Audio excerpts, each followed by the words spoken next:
દાદા હોય કે દાદી, નાના હોય કે નાની, આજકાલ બધા સોશિયલ મીડિયાના રંગે રંગાયેલા છે. બધા સોશિયલ મીડિયાથી પરિચિત તો છે જ.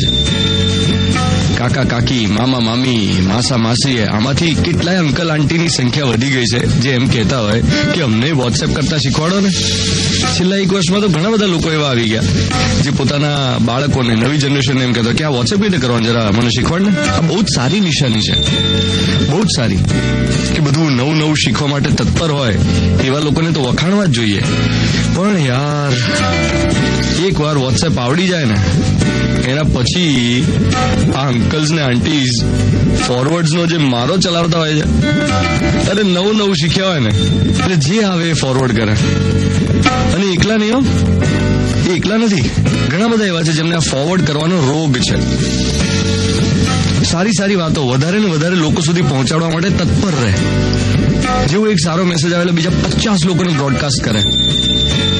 જ્ઞાન આપનારા લોકો સોશિયલ મીડિયામાં બહુ વધારે છે, લેનારા ઓછા છે. કોઈનો સારો ફોરવર્ડ આવ્યો હોય તો એ વાંચવો જરૂરી નથી, પણ હા, ફોરવર્ડ કરવો વધારે ઇમ્પોર્ટન્ટ છે. કેવો સભ્ય સમાજ છે આખો, કેટલા હેલ્પફુલ લોકો, રોજ સવારે ગુડ મોર્નિંગ, રોજ રાત્રે ગુડ નાઇટ, અચૂક કરે.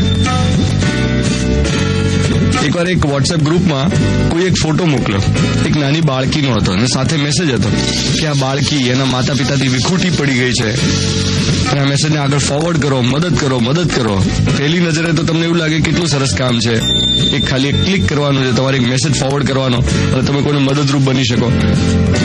પછી થોડું વિચારો ત્યારે રિયલાઇઝ થાય કે અચ્છા, આ ફોટો તો યાર થોડા ટાઈમ પહેલા બી આવ્યો હતો, 1 કે 2 વર્ષ પહેલાનો જૂનો ફોટો છે. પોસિબલ છે કે આ છોકરીના મા બાપને મળી ગઈ હોય, તે છતાં લોકો ફોરવર્ડ કરે જ જાય. અને મદદ ગણવાની કે મૂર્ખામી.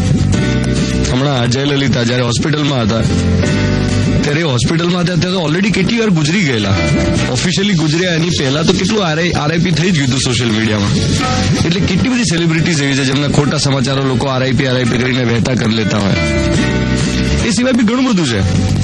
કોઈને પૈસાની મદદ જોઈએ, આ ફોરવર્ડ કરો તો તમારી ઉપર કૃપા વરસશે અને ફલાણા ભગવાન તમારી ઉપર એકદમ સિરિયસલી કૃપા વરસાવી દેશે, આવું બધું આવતું હોય છે. આ બધાથી બચવાનો ઉપાય શું? કશું નથી, વિવેક બુદ્ધિ, એના સિવાય કોઈ ઉપાય નથી. પહેલા કહેવત હતી, નેકી કર ઓર દરિયા में डाल. આજકાલ કહેવત છે, કુછ ભી કર ઓર વોટ્સએપ पे डाल, ફેસબુક पे डाल. આનાથી બચવા માટે એક જ રસ્તો છે, થોડું સેલ્ફ રેગ્યુલેશન રાખીએ અને જે પણ મેસેજીસ આવ્યા હોય એને કન્ફર્મ કર્યા વગર તો ફોરવર્ડ ના કરો. હવે એમાં નવું ચાલુ કર્યું છે ઘણાએ કે મને ફોરવર્ડ આવ્યો તો એટલે મેં ફોરવર્ડ કર્યો એમ કે નીચે લખી દીધું હોય એઝ પર ફોરવર્ડેડ મેસેજ. એટલે કે મારી કોઈ જવાબદારી નહીં, આ મારથી આગળથી આવ્યું તો મેં તમને ફોરવર્ડ કર્યું. આ ફોરવર્ડ કરવાના રોગમાંથી જલ્દી મુક્તિ મળે એ વિશેષની સાથે આજના દિવસની શરૂઆત કરીએ. 7:13 થઈ રહી છે.